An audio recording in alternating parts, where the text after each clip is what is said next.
So hello and welcome. Today we are doing a presentation on strategies for paper writing and publication. And the reason we're linking the two of those is because you're going to do a lot of writing in your PhD. So this workshop is really for PhD students who are trying to expand their skill set into publication. But that takes a bit of a strategic look at the writing that you're going to do all throughout the program and seeing how we can bring together those bits and pieces to lead into the publication process. So today we're going to go through a few items. We're going to look at mapping our opportunities. So let's look at the opportunities we have from the beginning to the end of the PhD program, and where do we see spaces that we can bring our writing into the publication level. I'm going to talk about parallel publishing. These are the small bits that we put out to join the conversation in other ways that aren't necessarily academic articles, but are really important. I'm going to give you a few of my favorite tips for how to reach out and try to publish. Things like not being too scared and holding your breath and just hitting send. Then we'll do frequently asked questions. Following this, I'm going to stop this recording and we will have an open time of question and answers. So please save your questions in this one to the end. So the context that we work in, and there's lots of great scholarly debate we could have about this, academic writing is still a central skill. So we have all kinds of ways that we can express academic knowledge and expertise. So it's not the only skill anymore. If you backed up about 40 years, it was the only skill. Academics were writers. The written language was how people received their writing, even if it may have not been as widely disseminated. But now we have a context where academic writing is still the central skill, but it's not the only skill anymore. And in many of the courses you're going to take, you're going to notice that there are optional types of assessments. You might write a policy brief instead of a final research paper. You might do a learning portfolio instead of a final research paper. But at the same time, we have to begin to think about what this means, that academic writing is still at the center of what PhD students do. And this is because it actually is our way of joining the conversation. It's our way of translating our knowledge, this expertise that we've gained throughout the PhD context. It's our way of translating that into written language so that it can be evaluated and assessed as high quality. They can join the scholarly community. So that's still the process by which you gain access into the scholarly community, even though it's not the only way that we contribute. So there's this big debate that we look at, whether we like it or not. We are stuck in this system where academic writing is important. And so what does this mean? It means that you need to be strategic. If you want to head in the direction of an academic profession, looking at a faculty position, you want to start to think of ways to get your writing out there, to improve your writing, and to join the conversation in different ways. It also means that you want to link academic writing to other forms of dissemination. So are you excited about a podcast? Are you excited about webinars? Are you excited about a website or a blog? That's awesome. And begin to understand how your academic credentials link then into this other writing and other dissemination you want to do. Academic professors actually do need to be writers. And this is one of the things you're going to see is that we still are in a system where your PhD requires writing, but we're also in a system where academic jobs will be advertised with a high emphasis on publications. So what does this mean for you guys? You need to write. You need to write well. And you need to find ways to decrease your writing stress. Sometimes our biggest barrier, even for some of my most talented students, is the anxiety that seeps into their hearts at the moment they open the computer and there's a fresh page there. And so we're in an era where there are lots of resources about wellness, way more than we would have had 20 or 30 years ago. And so I want us to begin to take advantage of those resources, whether it's meditation, whether it's study groups. We have to find ways to decrease the stress. And for some of us, that's volume. The more we write, the less anxious we become. And hopefully throughout the PhD journey, that does decrease for you. If it doesn't, we're going to set up some systems to help you get through. And we want to eventually, in an ideal world, move to a place where you enjoy it, where you don't see it as someone else evaluating you on your writing, but you see it as the beautiful story that you get to tell about something you're passionate about. I don't know if this shift happened for me at the beginning of my PhD, but I do remember near the end being invited to write a piece for Academic Matters, the Okufa publication. And it was about immigration of international students to Canada and populism, because of course Brexit had just happened and Trump was in power. And suddenly I sat down and I wrote it because I was passionate about it. not because I was worried, because I was actually joining the conversation.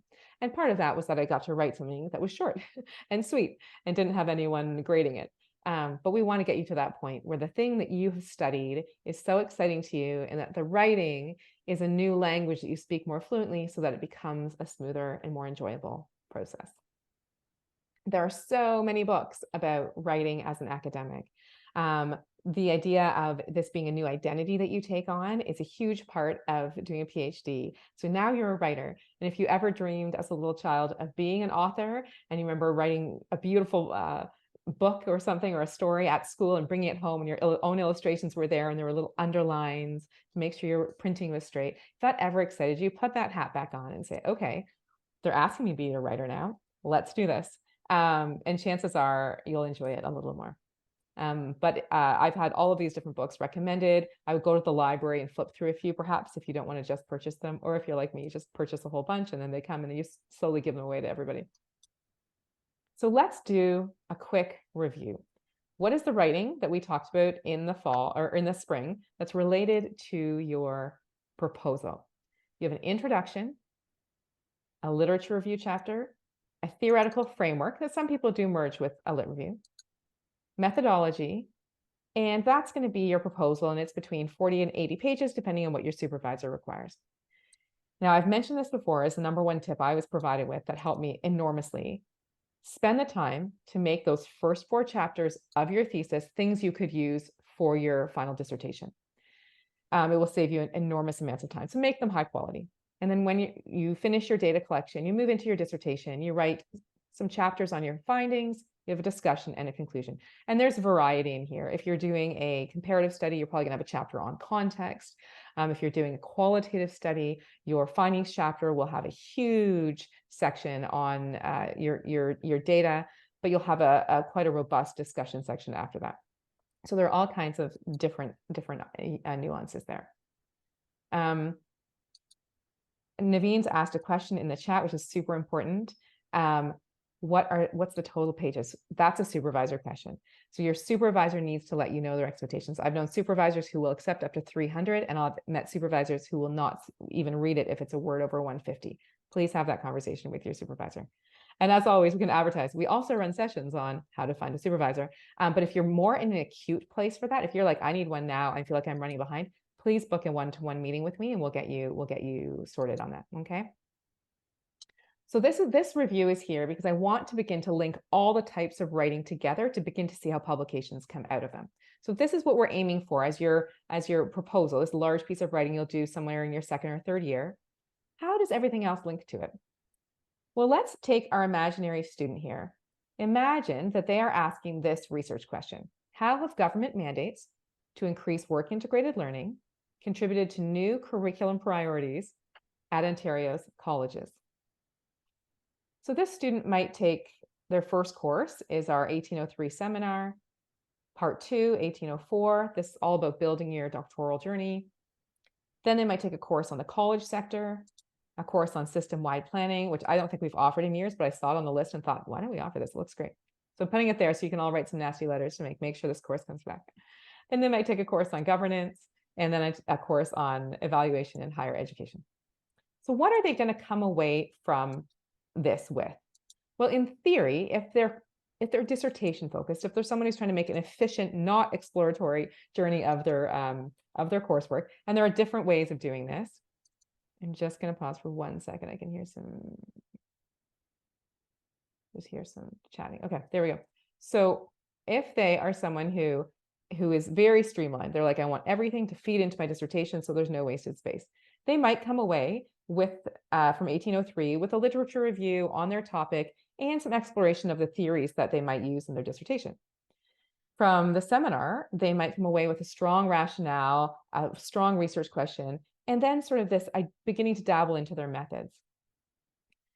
In the course, the college sector, they might take an environmental scan. So they sort of know a little bit about what they want to look at. They might examine the college sector to see, is this relevant to them? Is this something that is timely in the college sector? And they're going to have a lot of research to hopefully get to do on their context, the context of the college sector in Ontario. Now we can assume that at least one of these courses is not going to require a final research paper. So I've taken out one of the courses to assume that they've asked for something else that may hopefully be applicable, but might not require the volume of research. And then they might have a governance course, and they might, again, develop a sort of context and rationale, or look theoretically at what theories they can use to help interpret their dissertation topic. And I'm going to assume, again, that another course doesn't have a final research topic, because I know there's a mix that are being required right now. So this is what a student is going to come out with, these little bits and pieces of their writing that have come out of their coursework. So what do we do with that? So first, I like to tell people, think about knowledge translation. Think about ways to take any good courses, papers that you had, and write small pieces on them. The reality is that these publications that people are running, these editors actually need our content. And when you look at things like University Affairs, University World News, they want to hear from you.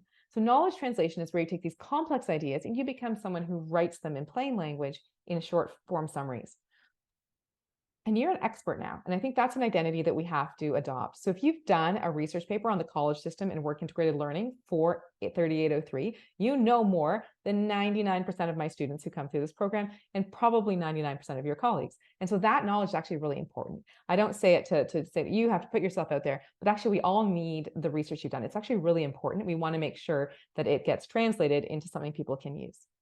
So take some time, write an 800 to 1,000 word summary of the research paper, taking the depth that you've gone into and making it understandable. And then you need to find someone who's maybe done this before and say, what publication could I send this to? And when I get a good research paper from my master's courses, and it's written on, say, competencies for nursing students, I say, this is really well done. You've got a great analysis here, and I think there could be some policy coming out of this. Find out where your professional newsletter is and submit this. So what you would do, we call this parallel publishing, is you would take that course paper, this bit of context here, this bit of information on the college sector, and you'd figure out where the professional newsletters are. Who would love to see an 800-word summary of this? Below that, I've also listed a whole bunch of academic publications that are not hard to get into on the news side of things, on the short piece side.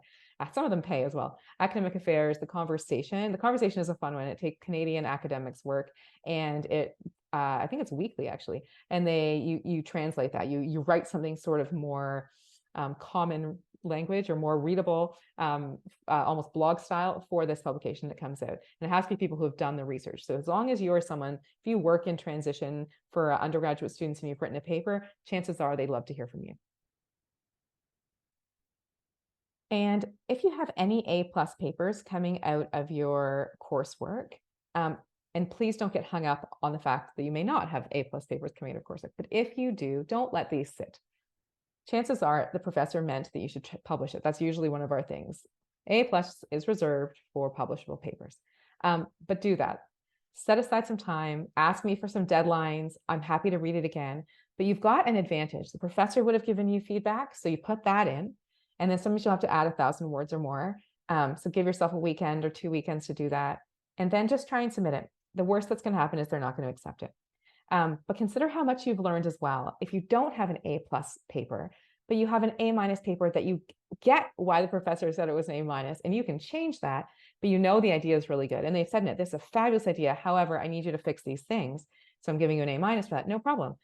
Don't let that paper sit. Do something with it. Again, the parallel publishing is a great option, but academic publishing for a paper is often something you can consider. And look at your A papers too. So we say A+ is like this, big green light to go ahead and run with the paper, but don't sell yourself short. A- and A+s are also things you should definitely consider getting out there, whether it's an academic publication or newsletter, magazine, news article type things. So what do we do then to get an academic publication? The ones that are needed for these resumes, the ones that are so prestigious everywhere that everyone talks about. Well, the first thing is, again, course papers make this really good base. If you've done the course paper work, you've got some text, and you've got feedback from a professor on it, you're already one step ahead than sitting down from scratch on a Saturday to try to write some sort of paper. Again, no one can write an academic paper in a Saturday. It's impossible. So take the coursework and do that. If you haven't finished all of your courses yet, talk to your prof about writing a longer paper. I often have students come to me and say, I'm interested in publishing. And they say it like they're not allowed. And I'm like, we all have to publish and we're all humans. So let's do this together. And so then I say to them, okay, I want you to find your journal. and I want you to figure out what your word count is. And so I often let students write a longer paper, and I let them write for journal requirements. So if the journal says it's Chicago style or APA style, write that. If the journal says we have to have a method section in original research, let's figure out how we get you some original research. If the journal is a theoretical journal, essay style, they want to write that, that's great. And if the journal says they need 6,000 words, you can write my course paper 6,000 words. The real question is, will I mark anything after the 4,000 I've required? That's something between the two of us we can talk about. And then you'll have my grades on it, you'll have my feedback on it, and then you can take that to the next level for the publication. So what if I'm way past my courses? You're done your courses, so you can't start at the beginning and say, let's make a strategy and figure out how all of my courses fit into this. That's totally normal. So remember, there's no pressure to publish between your comps and your data collection. You are writing your comps, you are writing your proposal, and it's a huge amount of work, and that needs to be done well. So give yourself a break during that time. Don't think I have to publish and I'm on some timeline. You're not.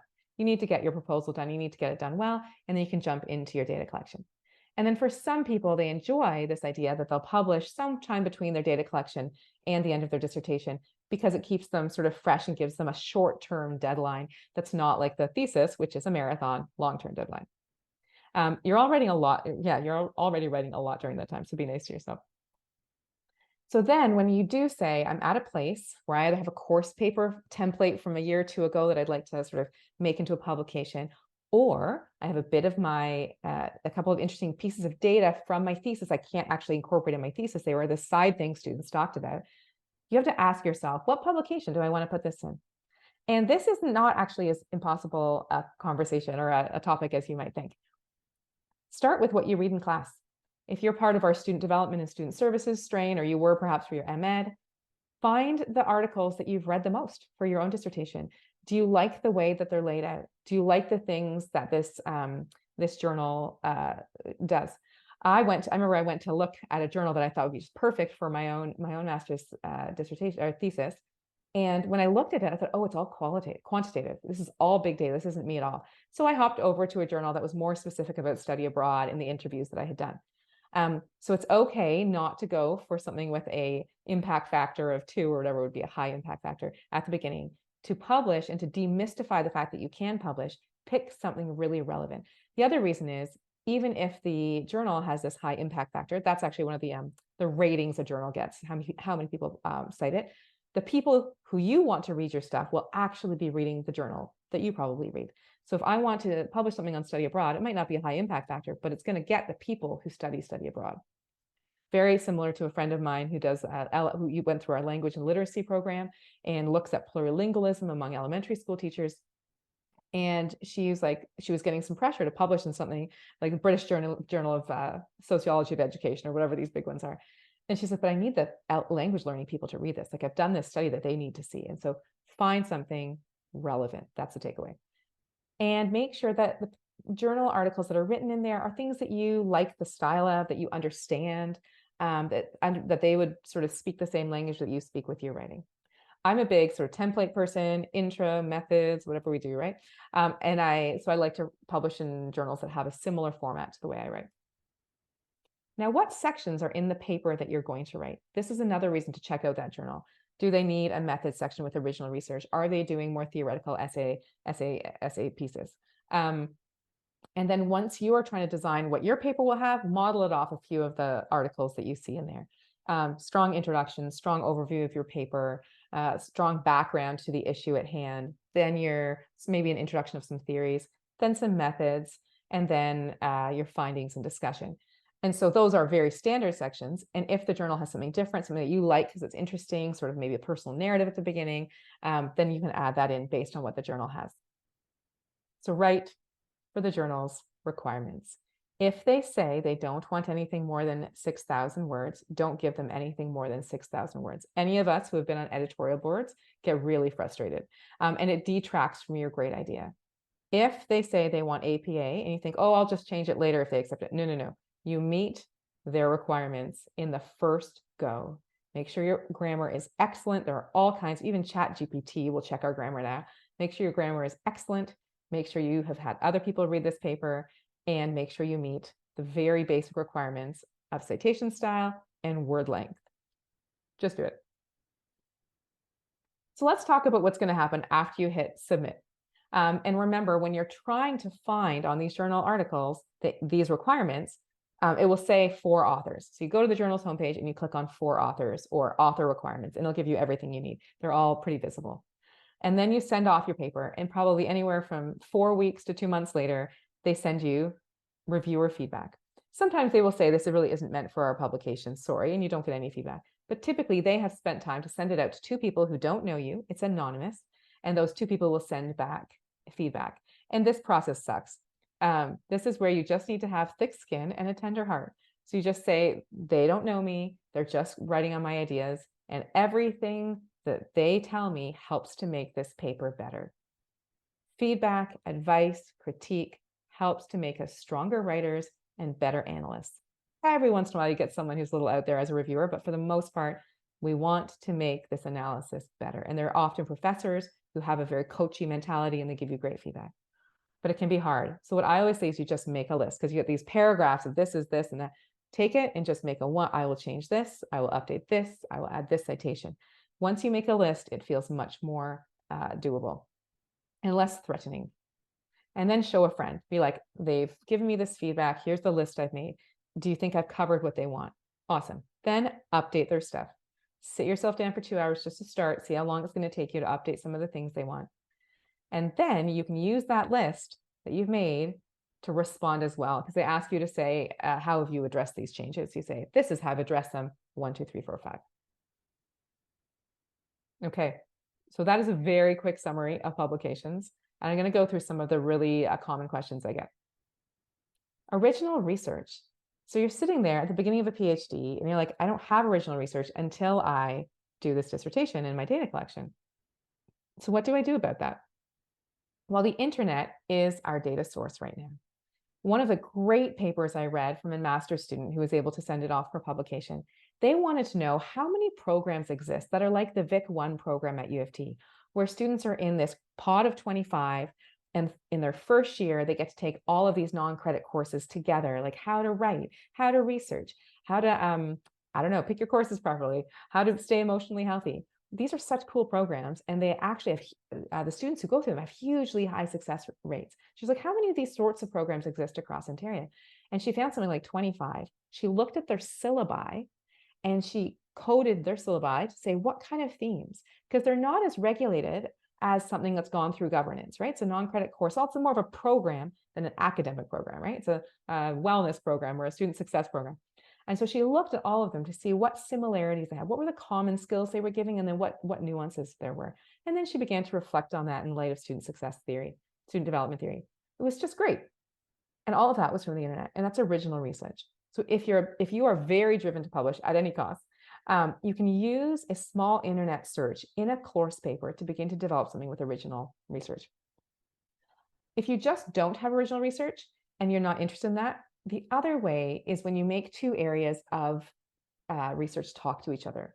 So you say, I'm going to look at the literature on surveillance, and which is coming out of the prison and Bourdieu's sort of framework on power. And I'm going to apply that to residence life. How do we move away from a surveillance method as residence dons towards a more, and you find some other framework as the alternative. And in that, you'll probably review 2 to 3 frameworks and then apply it to a body of literature that's fairly standard in higher ed by shining light on it from other disciplines. You have to find journals that will take that, though, because many journals are obsessed with original empirical research. So just begin to consider that. I once was looking at mission statements for institutions that have religious affiliations to see sort of what kind of context they were adapting their work to when they went overseas. And then as I'm doing it, I'm like, oh, this is original research, and this can be built into a course paper. So the internet is your data source, and then you can also do these theoretical ones that bring together more than one literature area, which many of you have probably done without thinking about it.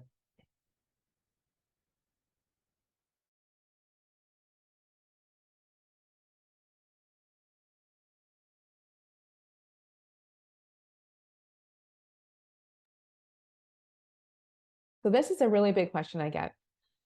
Should I publish my research from my dissertation before my dissertation is published?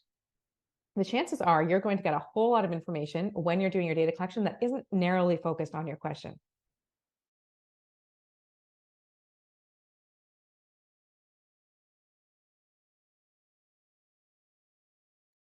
Thanks for your patience. I love that we can mute ourselves. If only we could do that in a meeting, eh? So you are going to get a whole lot of research. So for myself, when I did my doctoral dissertation, looking at the experiences of students in branch campuses in Malaysia and Dubai, I was really asking them about their academic experiences and the cultural divides that they saw. And a whole bunch of students talked to me throughout that about how they really wish they'd been able to take psychology. Well, branch campuses don't offer psych, most of them, because other courses are more popular, so there's market demand, and also they're cheaper to offer. These students wanted to take psychology. Fascinating, right? So then I was able to write another paper talking about the disciplines that are offered at branch campus, because it really wasn't the focus of my research. I wasn't planning to put it in. And you're going to find things like that. And so that I wrote as the nice sprint while I was doing my PhD writing. But of course, it takes some time away from your PhD. So you have to begin to consider how much time you have. The general rule on publishing your actual dissertation, like the stuff that you love about it, is that you don't publish it until it's been approved by the committee. Does that make sense? If you have this sort of distinction, the things that are coming out in your dissertation, you should wait to turn them into papers until after your dissertation is approved in public. But all these peripheral areas, like any other professor who has research on stuff, you can publish it. And I would ask your supervisor to guide you on that, or a friend, or reach out to me. But there are these peripheral things that you will be able to publish that are real of interest. And they kind of keep you motivated if you're slogging away on your dissertation. So these are sort of pieces of your research. And then here's another interesting question. Journals or book articles? So times have changed. It used to be, for the brief 15 years after the internet came along, that everyone was citing journal articles, and so books were sitting getting dusty in the library. And to a certain extent, they're still getting dusty. But more and more of our books are online. And so when we publish, if anyone's seen Dr. Buckner's new book that she's just released, I think she's having a book launch in the next coming weeks. You should all go to it. I think it's a Thursday. Her book is available, open access, and the chapters are available separately to download. So that's how books are being published now. And so publishing in a book is great. It's getting as much, sometimes more, promotion than a journal article. Often the person who edits that book, so we have, of course, edited volumes. Someone makes a call and says, I want volumes on, we've got in the background, mothers who took their kids on field work. So that was a fun one. I published that with my husband. It was a riot. A riot being it reminded us of all the stress when we were on field work with a kid. And so they can make that call, and then you send in your chapter. They review it for quality, as well as the editor, the publishers. They have a big motivation on promoting that. And so there are two sides to this. One, I want people to read the work who need this work. The other side is we often sometimes have pressure with our CVs. So if you are really driven to get a high-end academic position, you can focus on getting high impact factor journals, only peer-reviewed journals. And you should have some of those at some point if that's a real goal for you. But I still encourage people to publish in the places that want to read your work. And so the editors of that Mothering in the Field book, they promoted it. We had video promotions, book launches, and they are really excited about getting it out there, which meant I knew other moms were able to read this work and feel like empowered to be able to take their kids on field work.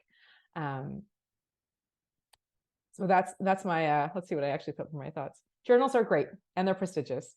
Edited books are great because people sort of get your work out there and they're motivated. You also should talk to the Career Center about I didn't do that before this talk. What is the latest, greatest? Are book chapters being weighted on CVs as highly? I have a combination of both, and I think most people do have a combination of both. It is slightly easier to get into a book that is very specific on your topic. The authors are looking for submissions. It's nice because you're in this volume with people. Like I've met people through publications as well. You meet these great scholars who are in these books with you as well. Okay, so that's my up in the air. For if you're only focused on CVs and careers, go for the journals at some point. Otherwise, I think you can go for both. Both help you join in the conversation. This is a question I often get from people. So am I good enough? Like, I don't think I have this in me. Every time you hear that little voice, I want you to tell it to go away. That's why you flick it off your shoulder. So you're good enough. A or A plus papers you're just for sure, you have the skills to publish. You don't need lots of remedial help. You have ideas that fit together. You obviously can write with your grammar. You can articulate things. So you're fine. If you've gotten any A paper on any course, you're fine. Again, I say with a side of A minus, because if you wrote that paper with the professor told you this really needs to be fixed, and you understood when they said that, and you know you could fix it, don't let that paper go either. Now, if you have a string of B pluses in your program so far, or B plus A minus combination, there is work to do to get your writing up to the level that you might want to be able to submit things, okay?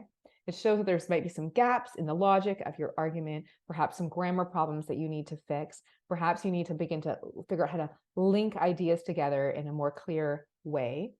And in this case, I'm going to recommend that you go to the Graduate Center for Academic Communication.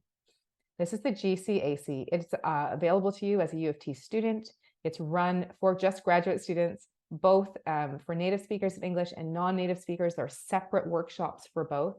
And I'm going to, if I pause sharing my screen, will the recording follow me? I'll show you after how we get to this link. Here's the link, but I'm going to show you the workshops, because what's happened post-COVID is they have a lot of static content. So they have a whole bunch of workshops you can do asynchronously. There are lots of great ones you can do synchronously, including one called, actually, I think it's asynchronous. It's a workshop, it's an hour and a half, and you just watch the video at your own time. And it's called Developing a Better Relationship with Your Writing. That's a great workshop for anyone who struggles with anxiety about writing or procrastination. Another one I'm recommending to a lot of my students is writing good summaries. There's one on how to summarize academic work well, which you have to do throughout your literature reviews. Another one I think is really effective is pre-writing ideas for organizing your paper, something to that effect. And it's got these great strategies for organizing your papers before you sit down to write, which I wish all of my students would take. Okay.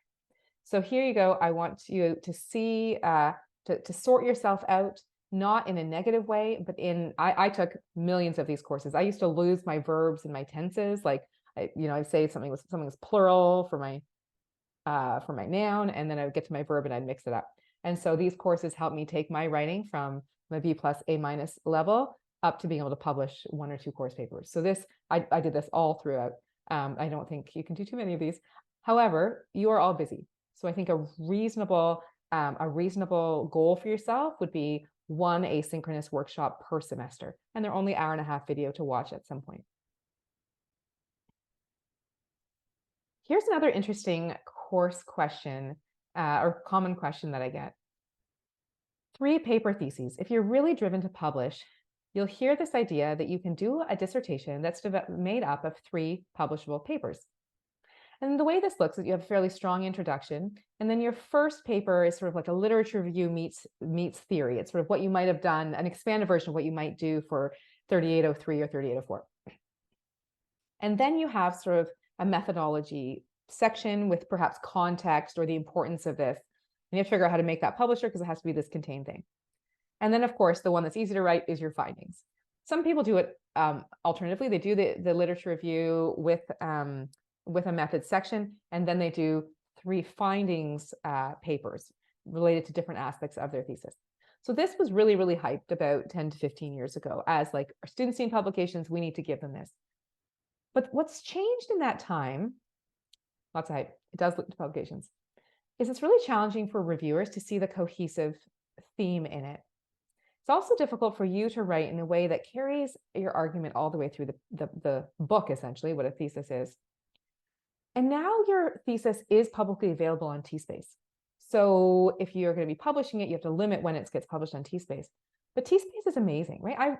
I send all of my students there to read theses, to understand what's been written already on their topic. And so your dissertation will be publicly available. So do you need those pieces of that dissertation to also be published? Well, not necessarily. So I would consider it as an and. Write your thesis, enjoy writing that beginning to end book. And then afterwards, begin to think of which sections can be put out to be published. And at that point, you're not trying to fit them all together within one document. You can write separate papers. And as I mentioned before, books are coming back. This idea that books can now be published in really, really user-friendly ways leaves you open to publishing your thesis as a book later on. taking some of the academic language, shrinking it, making it reader friendly, giving some examples of your case studies in very readable language. And this was a fairly normal thing for professors to do. They would do a thesis. 5 years later, they would take a sabbatical and they'd publish their thesis as a book. Dr. Hayhoe's, I think she did hers 10 years after she did it. I still have dreams of doing mine. We'll see if I ever have time. But this idea of publishing your thesis as a book is a really exciting idea and still something you can do. So it is an option. I haven't seen it done in a way that was nice to read as a reviewer or got me excited about the topic. You're often sorting through redundant stuff because each paper needs some redundancy. But I'm open to hearing your thoughts on this. Okay.